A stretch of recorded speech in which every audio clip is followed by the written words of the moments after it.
Now you notice how some of the help of Trump lost their job because the ex-wife came up with a black eye. Yes, sir. That's right. Black women are very familiar Yes, sir. with black eyes. Yes, sir. And their husbands are very familiar with knives and stabbings in the kitchen.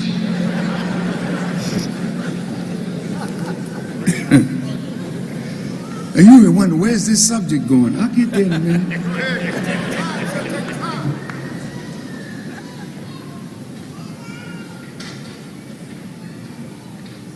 The Holy Quran teaches that the woman is 1 degree beneath a man. I just want you to think on that a minute. Look at 360 degrees in a circle. Can you really find 1 degree? You have to strain. Women are the equal of man in every respect, and man's feeling of authority. Yes, sir. See, if you got a woman that's got a mouth, and they all do,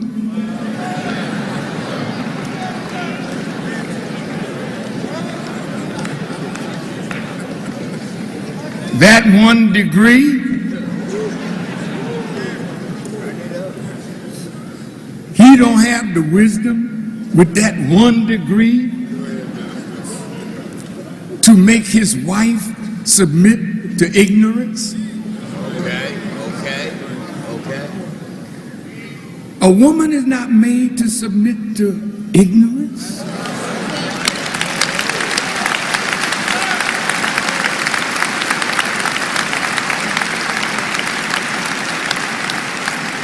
And even if she wants to be ignorant, if you keep wisdom there and try to keep your cool, if it don't end up in nothing, she'll go to herself and say, he made it that time, didn't he? Because women study men. And I've never met a dumb woman in my life.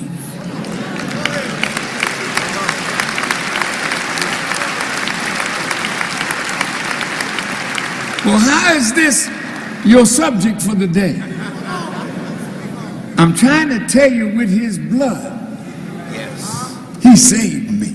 Yes. I've been married to my wife for 65 years this year.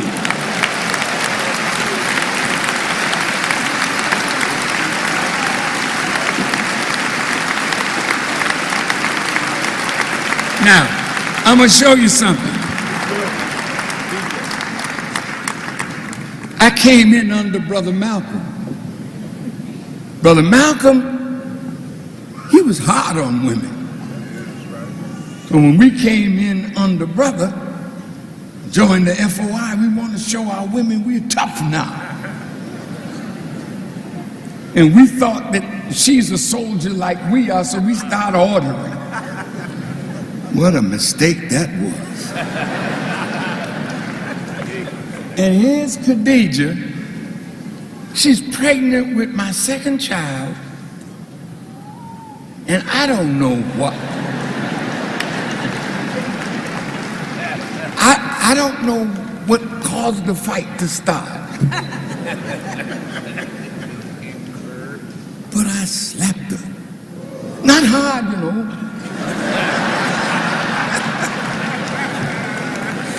And before I could get my hand back, something hit me in my face.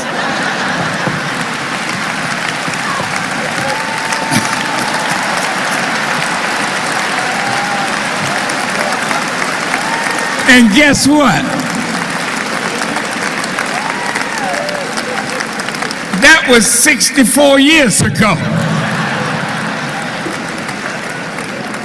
And I have never raised my hand to her again. I'm saying this to the brothers.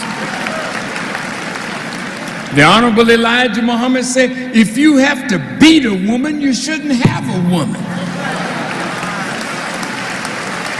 She's not for you to beat.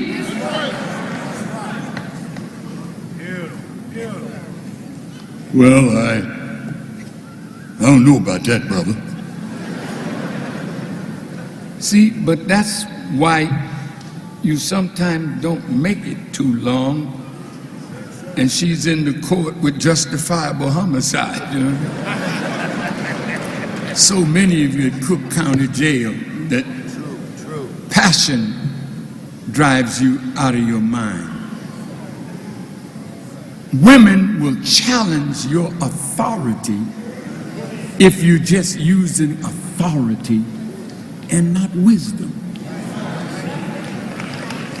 So when Elijah Muhammad took all of that and said, man, this is a part of you. Now look, she's the second self, not of man. That's right. Come on now. Wait, I'm about to go somewhere. With his blood, he saved me. Because after I hit her once, I needed salvation.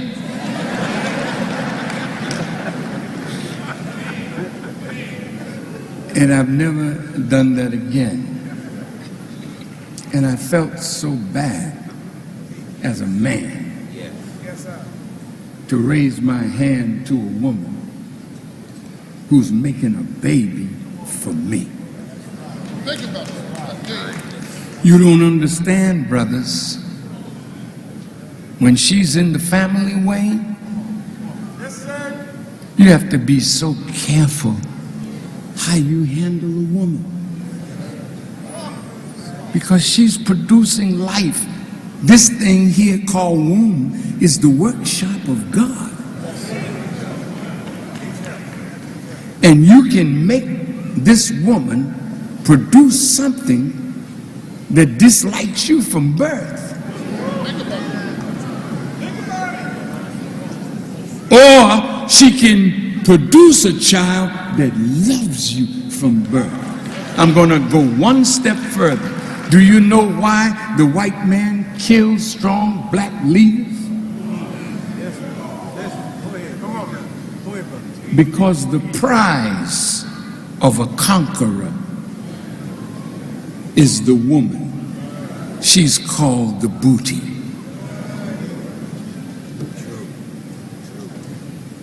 So the white man must always be the man. So when he comes at you, he comes to punk you in front of your woman. And that's why, sister, it's dangerous to call the police when you and your husband are having a problem.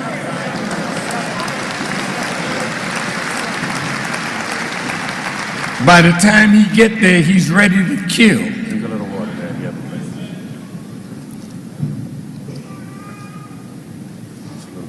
I learned something from a sister.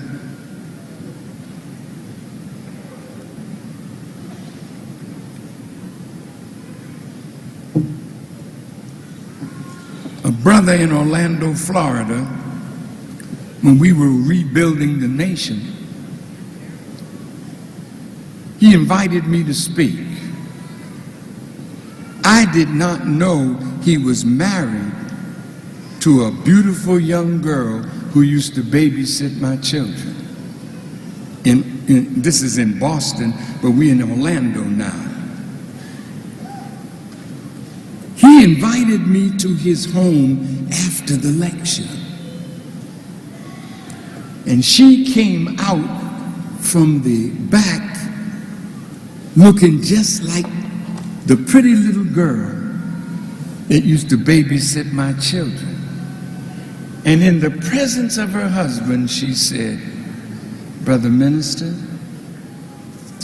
You don't know this, but I had a crush on you when I was a little girl. She said, I loved you so much, I started looking for a man in my life that reminded me of you. And listen, she married a lawyer. He was brilliant. And then her baby came out from behind the room. Little girl, she's about 8. When she saw me, she had never seen me before that I know, she ran and grabbed me around my legs. And when I looked at that child, I knew that child loved me because of her mother.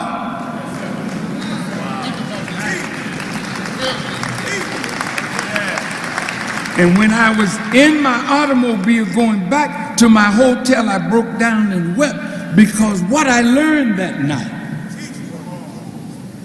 When a woman loves a man, you can't help yourself because you are the woman of God. And that's why preachers can take advantage of women because they look like we are men of God. Y'all all right? I'm going to take it a little deeper. The Honorable Elijah Muhammad said that Allah is self-created. He created himself. That's why the Quran said he was not begotten.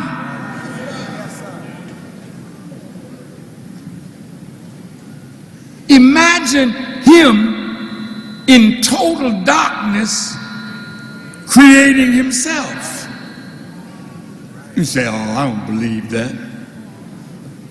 I tell you what, study your woman. What you gave her is called worthless water in the Quran. Sperm is considered worthless water. Did you hear me? Yes, sir. It only has value if you put it at the right place at the right time.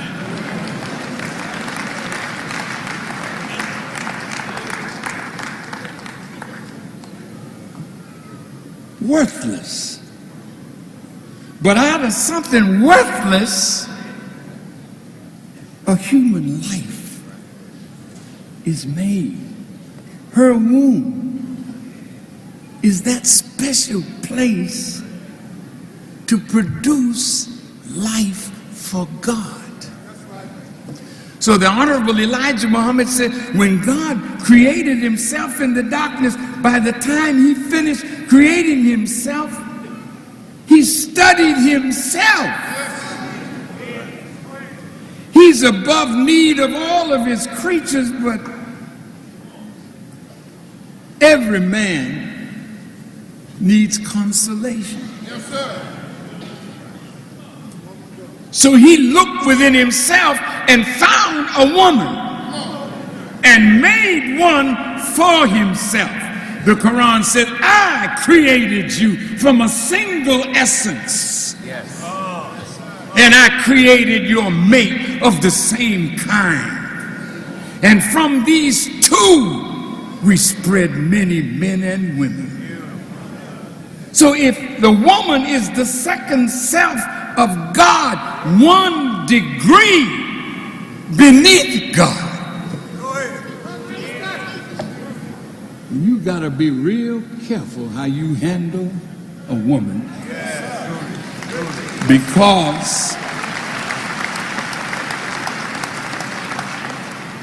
she is closer to the beneficence and the mercy of God in the nature of her creation. And the Honorable Elijah Muhammad said the only heaven for a man.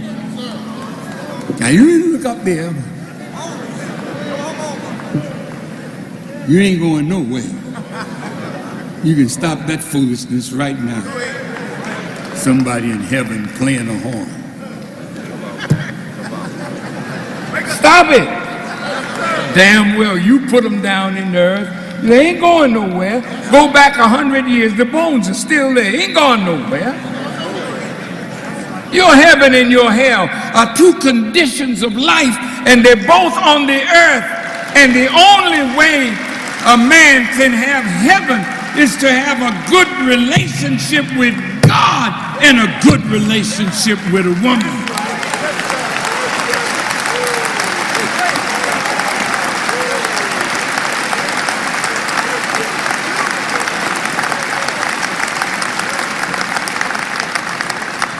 Most of us as men have never been able to bring out of the woman what God put there for us. She's so rich in her nature to bring peace and quiet of mind to a man. And the reason we can't get it is because we think sex.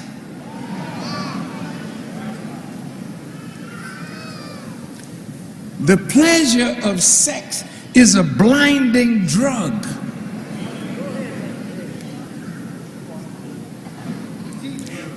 And when you get sex, you think, oh, I'm happy, I'm in love. Really? Do you know that as beautiful as your body is, after a man scopes it and knows every square inch of it, sex ain't gonna keep him.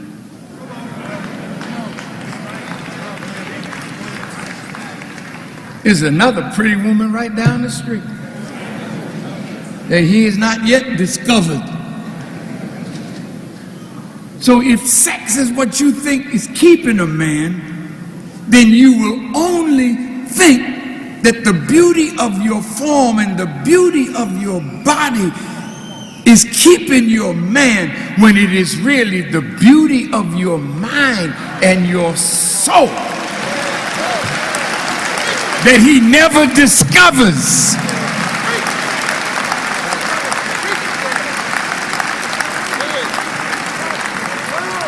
So a woman should not be so quick to open her knees. A man should be worthy to have you. Say it, man. And you cheapen yourself if you go out on a date and the first time you out with the date, your knees are open. How the hell is he going to respect you? And we do this because we feel we have a biological need now. And we make the mistake of thinking that lust is love.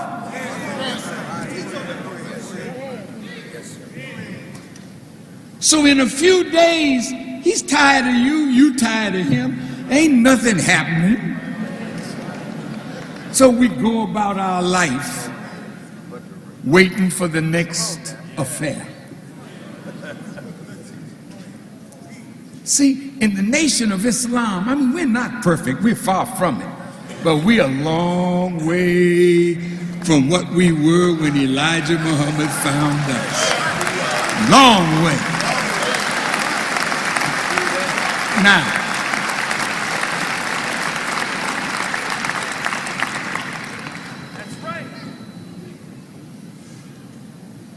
that man that lost his job at the White House because he hit the woman.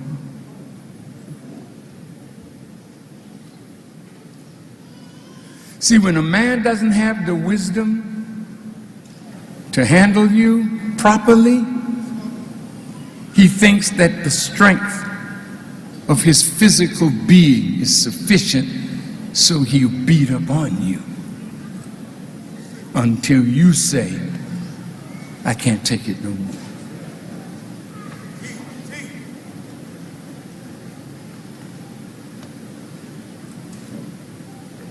Sisters,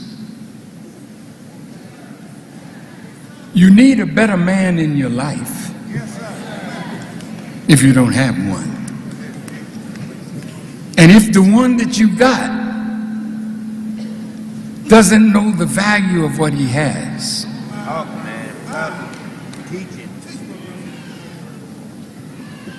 he'll be exploring.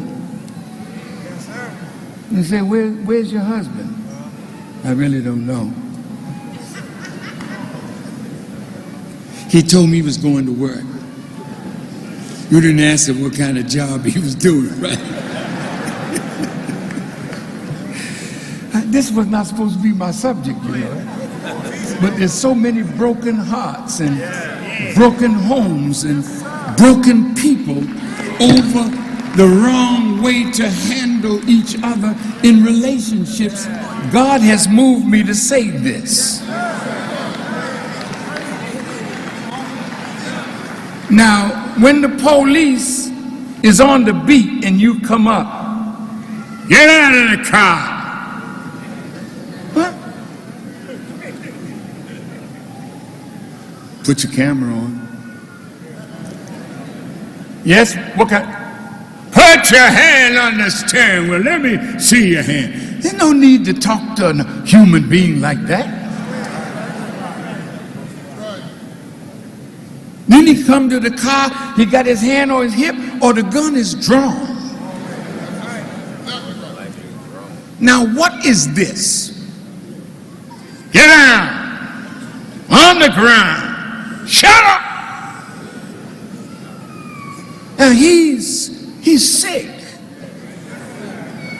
But because he's sick, he'll kill you. Because he wants you to flaunt his authority so he can use the power of his authority on you. I was in Philadelphia one time as a young Muslim. I was visiting Wallace D. Muhammad, who was the minister in Philly, and it was late at night, and I was driving back to Boston. It was about 1 in the morning. Police stopped me. I pulled over. He walked up. Did you see the stop sign? Now I could say, you know damn well there wasn't no stop sign. Yeah, and some of us get like that. See, but you're not dealing with somebody who respects his own law. So you think you're reciting the law to him now. And the gun is his law. The taser is his law. All he wants is an excuse to use it, and sometimes you don't even need an excuse. So when he said, you missed that stop sign, there wasn't none there, but I said, oh, officer, I'm so sorry. I'm sorry, I must have been concentrating on something and I missed it. Get out of the car. Okay. I got out of the car. He opened my glove compartment. I had just recorded a white man's heaven is a black man's hell.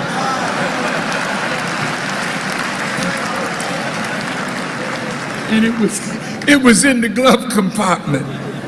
And he was so busy looking, he missed it, because I know if he saw it. So I said, sir, you're welcome to search the car. And I'll open the trunk. You can search that. You're too damn helpful.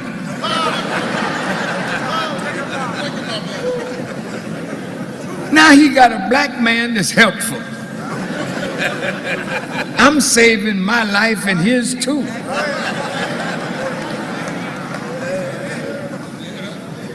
So when he didn't find nothing, he said, well, I'm writing you a ticket. I said, yes, sir.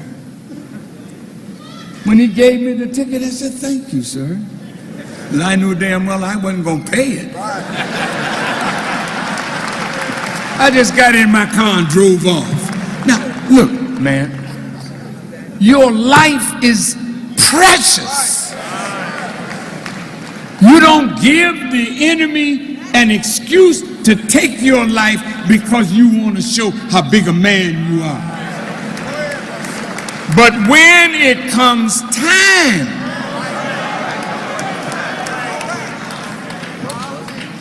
my teacher said to me, put your back to the wall and say, this is the day I die, and move to kill anything in your path. I'll tell you something.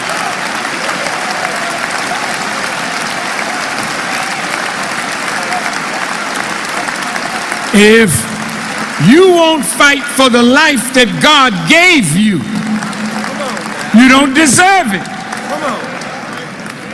We are all going to die someday. That's right. That's right. Yes, sir. And so women all over the world are rising up, which is a sign of the end of this world. Women are rising in Saudi Arabia. Well, wait a minute. I thought that you Muslims follow the prophet. What I've seen in the Muslim world, I don't see following a prophet when the way you treat your woman. Truly. She can't drive a car. She can't vote. What do you think a woman is? You think she just in the house to cook? That would be good if you did, though.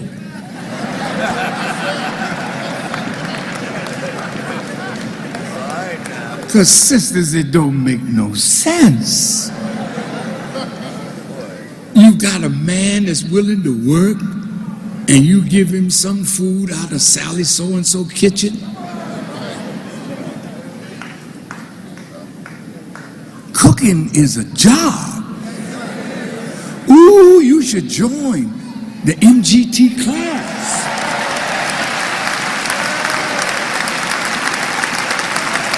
These women, listen,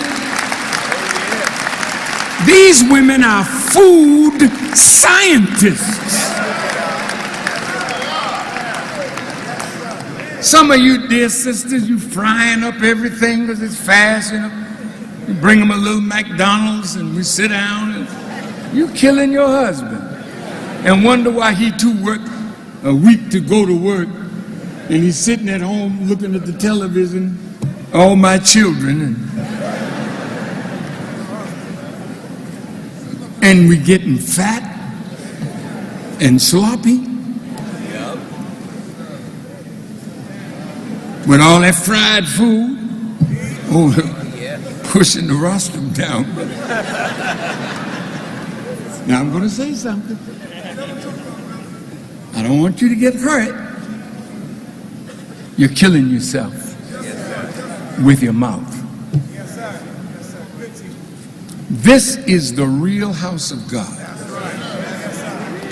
This is the real house. That house that you go to on Sunday is not the real house. Because that was made by man, but you are the creation of God. So there's certain things that are good for you that you need to know how to preserve this life, because it's the only one you got. And when you give it up, that's it, baby. So if you notice how obese the black woman is, oh, it got real quiet up there.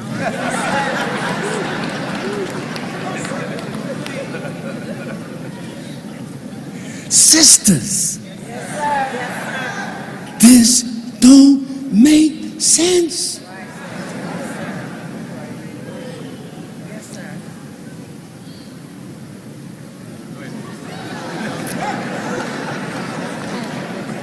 And you know you're not happy. So you bust up mirrors in your house because you can't stand to see what you see when you look in the mirror. Shouldn't that force us to help ourselves? Now, I'm going to tell you something about men now. You ready? A man like you, to see you the way he found you when he fell in love with you.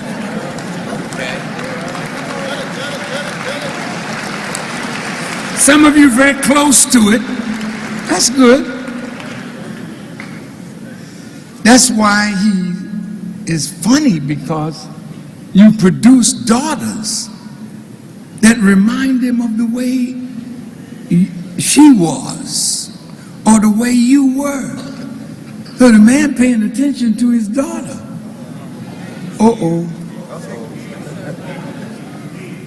How many women, don't raise your hand, in this audience have been molested by somebody close in your family? Your father, your grandfather, your uncle, your cousin. See how quiet it gets in here? That's a hell of a thing for you to live through, because you never get over it unless God intervenes in your life. That marks you. Elijah Muhammad said there's no such thing as a no good woman. Every no good woman was made no good by a no good man. While I'm on that subject, this ain't no meat market here. These sisters are not like meat, and we are dogs in a meat market. We'll take a bite out of this one. No, it's okay. Spit that out and go bite some other piece of meat. That's pretty good too, but it ain't quite what I want too.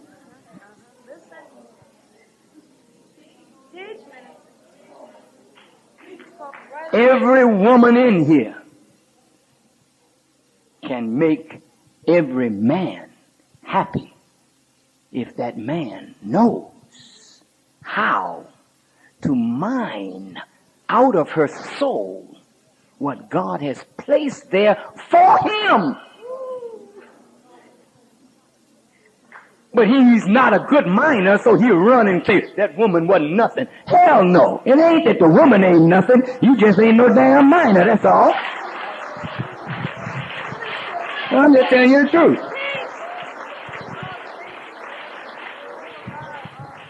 No, brother, when you know how to mine, you work your mind till it produce something for you. Hello.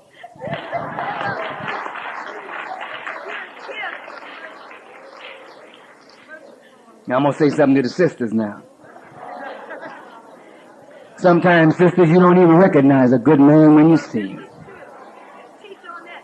You're such silly women sometimes. I got to give some balance here. Sometimes you got a good man, and he's so good till you can't even see. He'll work for you. He'll bring his money home. He'll do whatever he can for you. He just ain't gonna beat you. You don't like him because he's tender. He don't look like a real man. What the hell are you looking for? Well, I want more of a man. In other words, you want somebody that's beat the hell out of you. That's what you want. If a man is feeding you, working for you, bringing his money home to you, what more do you want? The man is loving you, but he just ain't no brute. He just ain't the man I'm looking for. That's all there is to it. I wish you just be a man. You got the wrong concept of what a man is. Some of you got a concept of a man based upon your father. He may be, he may not be. Or some man in your life that brutalized you, but you just loved him so.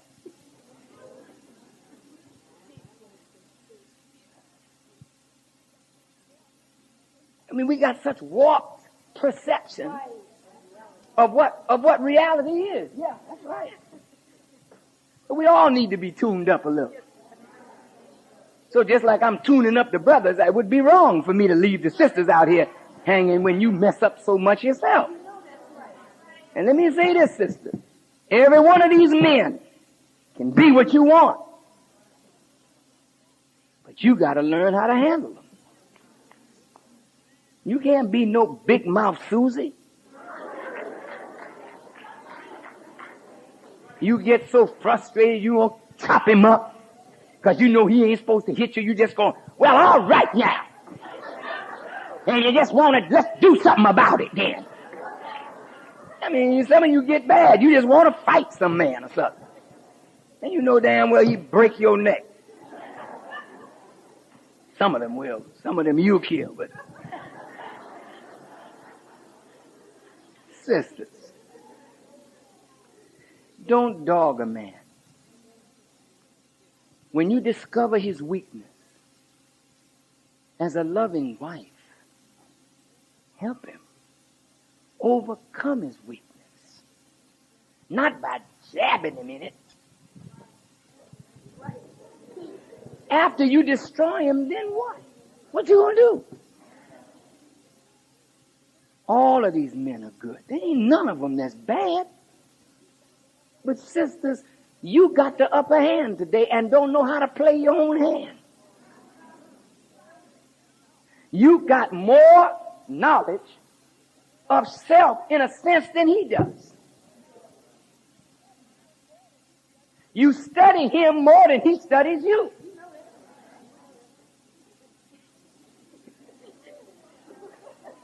You scheme on him while he's trying to make ends meet. So, sister, why don't you use your study intelligently to make him into a better man? That's what my wife did. I'm telling you, that's right. You're looking at a product. Sister Farrakhan did a hell of a job. And I'm not ashamed to say it, brother. My wife did not think, and she ain't never said this, but I'm saying it. You can ask her. She may not say nothing to you. But she didn't think I was such a hot man or nothing like that when I came into mosque with her. No, brother. I was a little sweet musician. I was sincere, loving, kind, sensitive, caring. I was all of that. But you know, you can be all of that and not really a man. You understand what I'm saying? But a man was sitting up inside that caring fella. And if she didn't have sense to help nurture it, she was going to be the loser. Not the man. I don't know whether she saw what I was going to be. But she had sense. She stuck with me.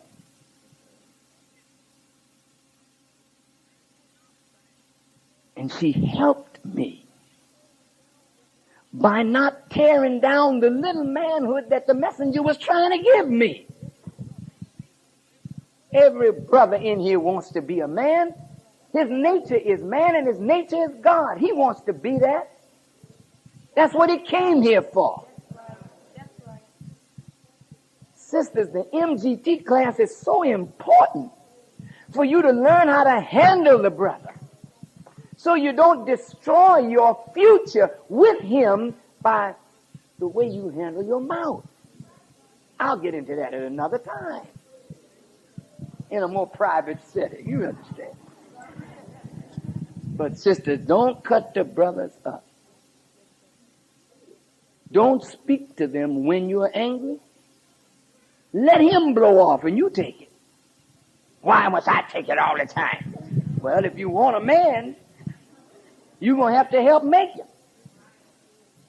And if you can't take a little to make a man what God wants him to be, then you really don't want a man. There ain't nothing else out there. Now, if you think you can get something better, go ahead and try it. Every puddle you step in is deeper and deeper and deeper. All of us can look good for a minute. The idea is to stay married over the long distance. Hello. Who am I?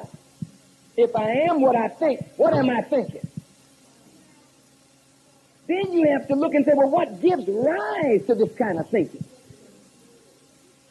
Then if you can analyze all of that, then what is the steps to take to correct self?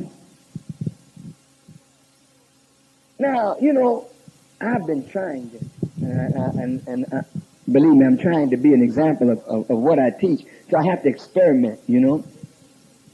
You know, brothers and sisters, your mind is a hell of a workshop here.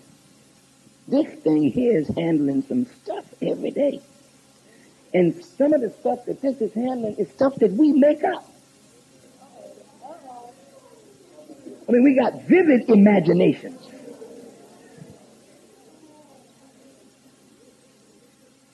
Where's my husband? He was supposed to be here at 4. Oh, God. He can't be. What? Then you put your husband with somebody. Or you put your wife with somebody. Now your head is really rocking. Now all of a sudden your image changed.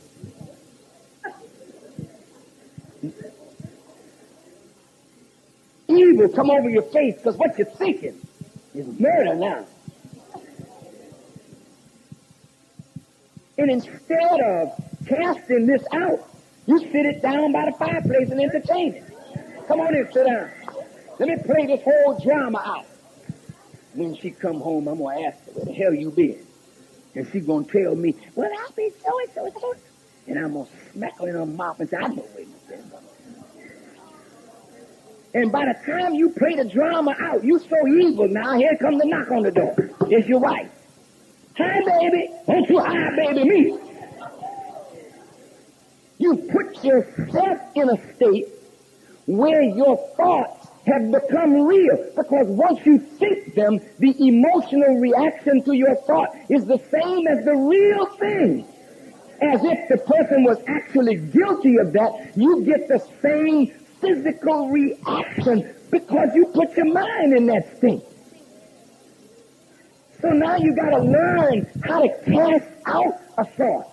That ain't worth it. I ain't going to entertain you. You don't have somebody come to your door, you don't want them as a bill collector.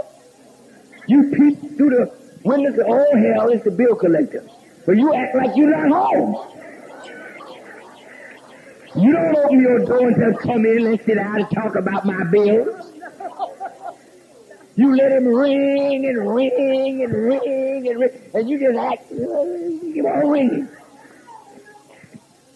Pretty soon he goes away. Thank God he went away. I didn't want to see him anyway. But that's what you got to do to the wrong thoughts. Self-correction. You got to correct yourself. There ain't going to be a captain wise enough to see all the hell that we get into. Talk to me. I mean, the supreme captain is a great captain now. But hell, he can't see all the hell that we getting into. Talk to me. But if he look at you long enough, he can see it because hell come right out of your face. Believe me, just like you can think evil and change the whole expression in your face, you can change the energy field around you so that people can't even come near you. You're so funky. Yeah, you can get so funky here that you, excuse my expression, I didn't mean to be vulgar, but funk is just funk. And you can get to thinking and become King Funky. And don't nobody want to get near you. You begin to just think.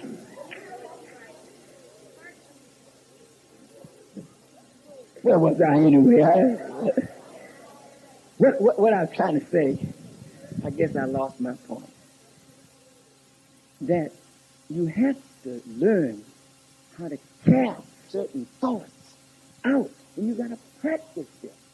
Because every day you're being bombarded with energy, negative energy, coming at you from the time you get up You get out of your house, you turn on the radio, I mean, you're being hit from every angle, and then you start thinking, and you don't even know where the thoughts came from. But if you're quick and you analyze, oh, this thing, no, you ain't coming in here today, get the hell out. Close the door, tell them I don't want you in my house. And pretty soon the thought will leave you. Then replace that thought with a thought that is generating life. Do you follow what I'm saying? Look at your motives. Here's that sister, I really like her, but I don't want to let her know that I like her. So I'm going to slip up to her and give her the greetings.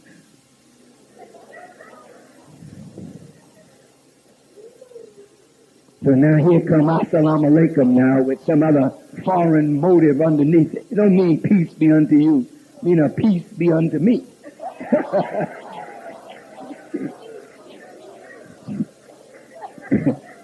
Excuse me, I think it's time for me to go. Okay, thank you. They're calling time on me. What time is it? Okay, thank you. But brothers and sisters, I have to go now.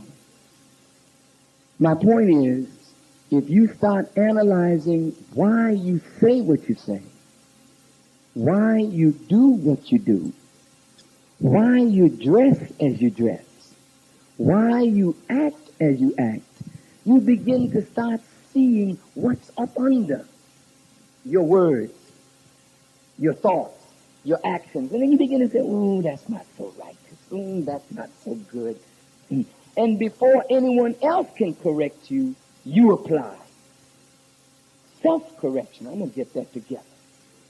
And you see, you got to make the decision yourself to do this. And it's so much easier when you do it. Because you're in control then. When you wait for somebody else to do it, it becomes harsh. Am I making any sense? But he gives us authority, and we run from responsibility. Now, a Negro, wait. You don't know what I'm going to say. Don't jump the gun. But a Negro coming up from slavery, who has been beaten down all his life, and the way the slave master did this thing, he gave our women more say and authority than the man. He just reversed the natural order, so our women literally take charge.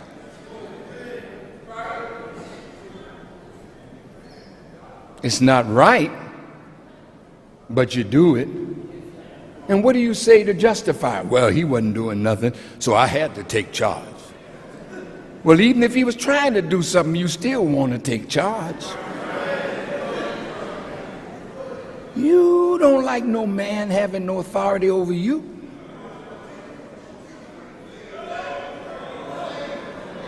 You don't like that.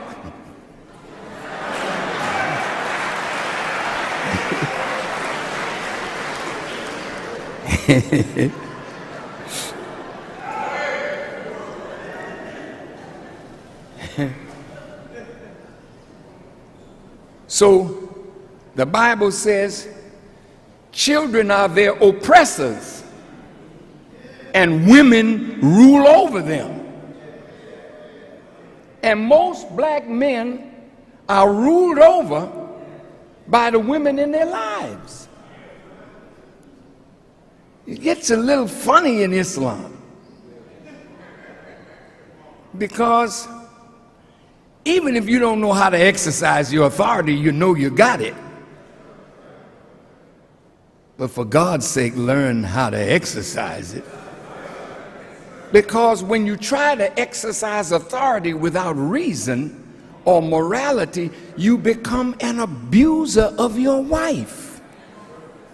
Oh, am I getting there? Yes, I am. No man should beat a woman. No man.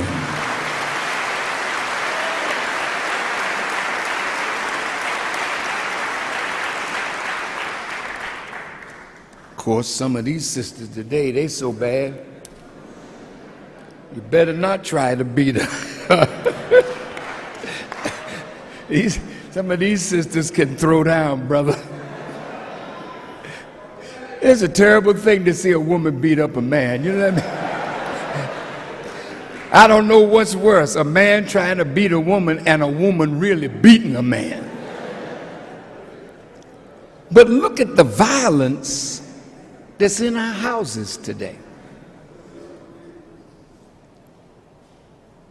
The government feels they have to step in to protect the children from the parents because oftentimes we're whipping them, but we're not only whipping them for what they did that we didn't like, but we're whipping them because we're just frustrated. So we take out our frustrations on the children. That's abuse of authority. The man knows he's in authority. There's something in your nature that's telling you when you marry a woman that you're in authority. But you just don't have the mind yet. You got the woman, you got the love, you know, you all ready for sexual activity and whatnot. Hell, the bed starts the drama. It don't end it, brother. The drama starts in the bed and ends in the court. What happened? It was so nice in the bed. Why is it so ugly in the court? That's because the bed can never sustain union. Sexual powers only last minutes, you know. But then there's the rest of the day where some serious work has to be done to unify male and female. Am I saying anything wrong here? Some sisters, bless your hearts, you're so pretty, you're so beautiful, and you want a man to admire you. That's nice.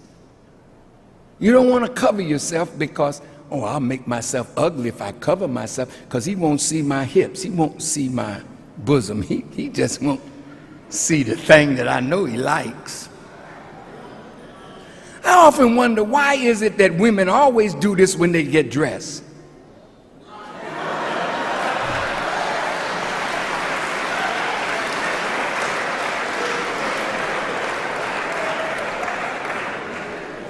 I hardly ever see a man do that. He dresses, stand in the mirror. When you see a man,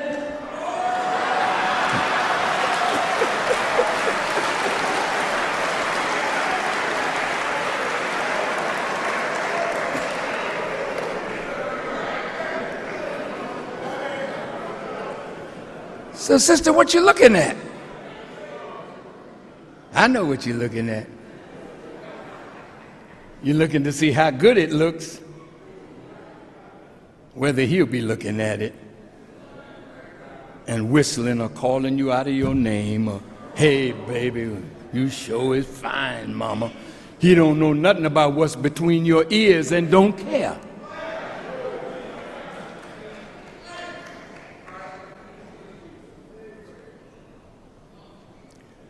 So this kind of attracting power that you have, you can draw a man to you, but you can't keep him. You make him feel good for the moment, but you can't cook.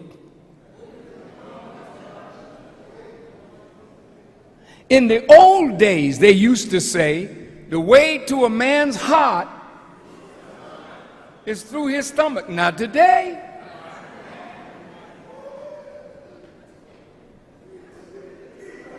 I ain't gonna tell you what's the way to his heart. You already know, you're showing him the way.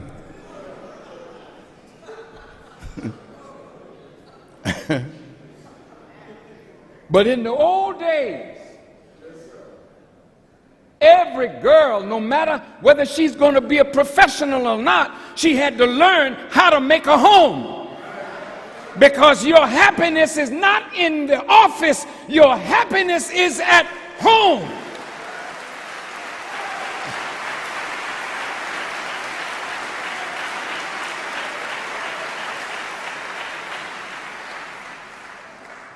So when the female doesn't know how to make a home,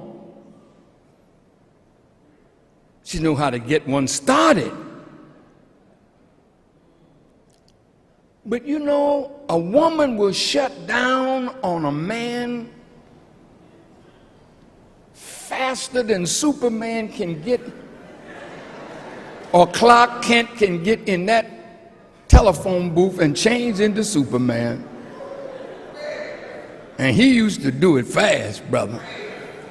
A woman will shut down on you if you can't supply or maintain her needs.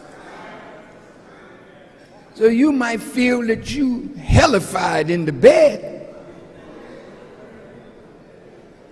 Pardon me for talking plain.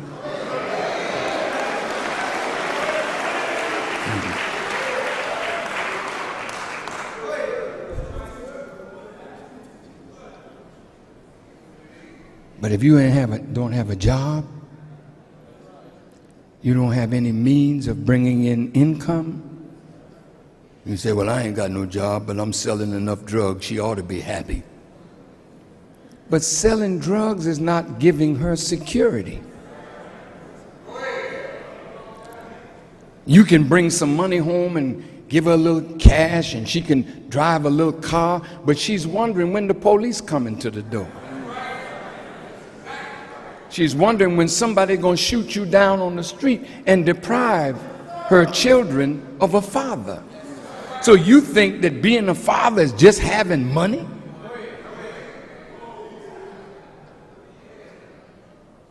You can't maintain a woman with money. You have to have money, all right. Now, don't think you don't have to have it. But you got to have a little bit more. You have to have intelligence to attract her mind and maintain her as a woman in love with you through how you handle her mind and not maybe what rhymes.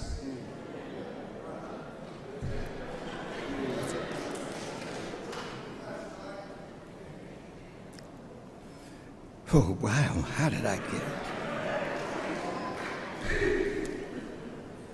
Because the music is what allowed us to feel our worth when we should have gotten that from our mother.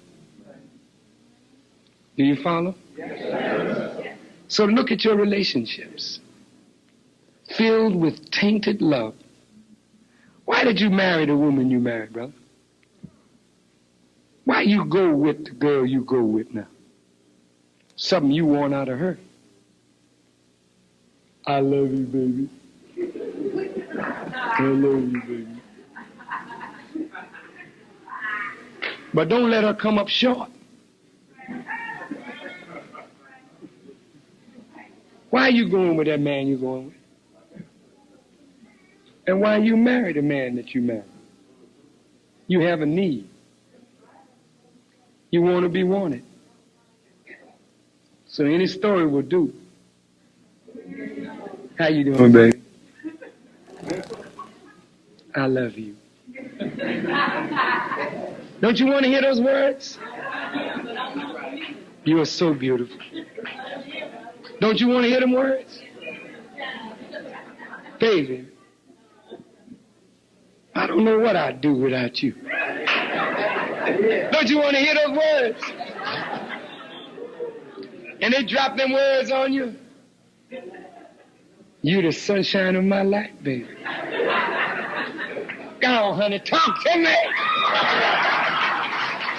Look at you. I mean, you sick as hell. Let me tell you something. I went to see Freddie Jackson one day. Freddie started singing, "Love, I need your love." And the sister started,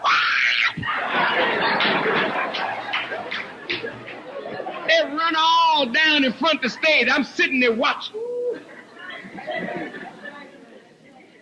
Freddie dressed in his white suit and is just glittering in it.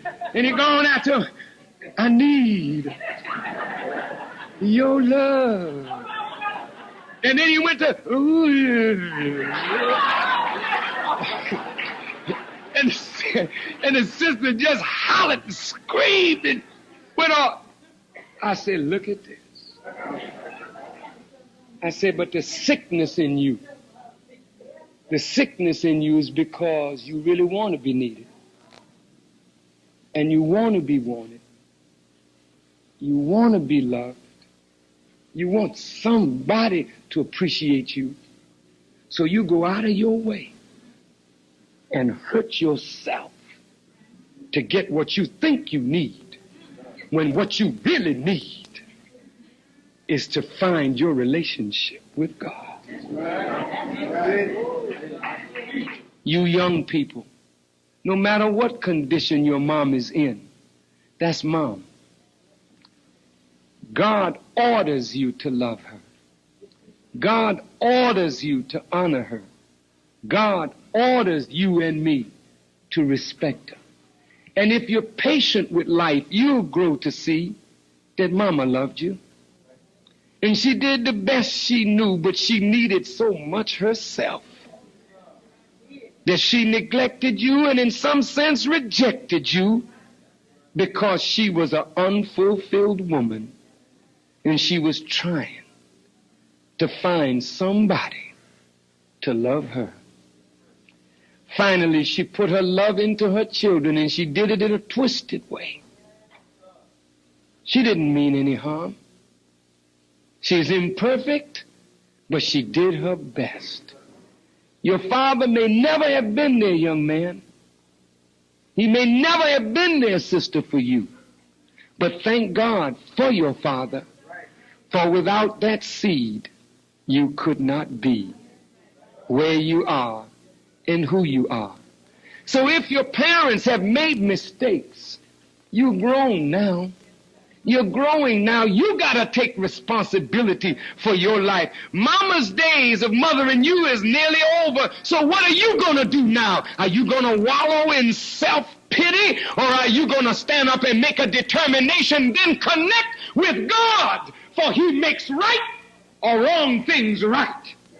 He takes the rough places and he makes them plain. He takes the crooked thing and he makes them straight. So the burden is now on you to reconnect. Reconnect to God first, and then go find your mom and embrace her and say, "Thank you, Mom. Thank you for all that you did. And what you didn't do, God is sufficient now. Thank you, Dad."